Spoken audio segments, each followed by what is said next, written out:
स्वागत है आप सभी का इस दिव्य श्रृंखला के अरण्यकांड के चतुर्थ अध्याय में।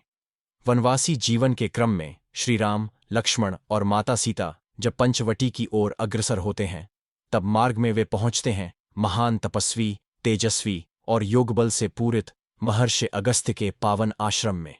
यह वही अगस्त्य हैं जिनके तेज से दक्षिण की भूमि भयमुक्त हुई, जिन्होंने समय में संतुलन और धर्म में स्थिरता स्थापित की। उनका आश्रम धर्म, तप और दिव्यता का प्रतीक है।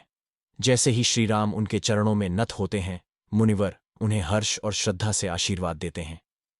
महर्षि अगस्त्य श्री राम के मुख से उनके वनवास और धर्म का संकल्प सुनते हैं और अत्यंत गंभीर स्वर में उन्हें उनकी लीला का उद्देश्य स्मरण कराते हैं।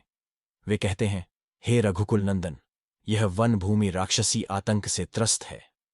यहाँ निर्दोष धर्मनिष्ठ तपस्वियों के यज्ञ विध्वंस किए जाते हैं, तपस्वियों की हत्या होती है। तुम्हारा वनवास केवल तप नहीं, धर्म की पुनर्स्थापना की लीला है। तुम्हें अधर्म के उन्मूलन के लिए सज्ज होना होगा।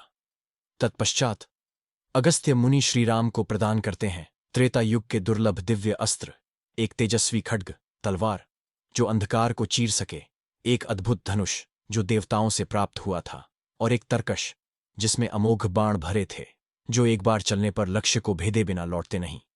ये वही दिव्यास्त्र हैं जिनका प्रयोग आगे चलकर खरदूषण, त्रिशिरा, मारीच और अंततः रावण जैसे महाबलशाली राक्षसों के वध में होगा।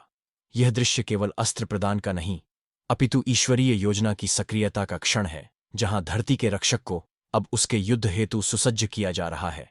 यह संकेत है कि अब धर्म की रक्षा और अधर्म के विनाश की प्रक्रिया आरंभ हो रही है। महर्षि अगस्त्य की वाणी में विश्वास, उनके नेत्रों में ज्ञान की ज्योति और उनके आशीर्वाद में ब्रह्मांड का संतुलन निहित है।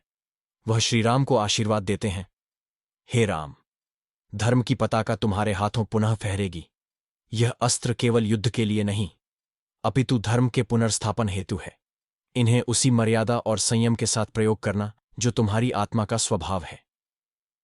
यह अध्याय दर्शाता है कि ईश्वर भी जब मानव रूप में धरती पर आते हैं, तो धर्म के पथ पर बढ़ने हेतु उन्हें भी सत्पुरुषों की कृपा और मार्गदर्शन की आवश्यकता होती है। श्रीराम को अगस्त्य से प्राप्त यह दिव्य आशीर्वाद उनकी लीला की तैयारी का वह दिव्य क्षण है जो आगे पूरे अरण्यकांड का आधार बनता है।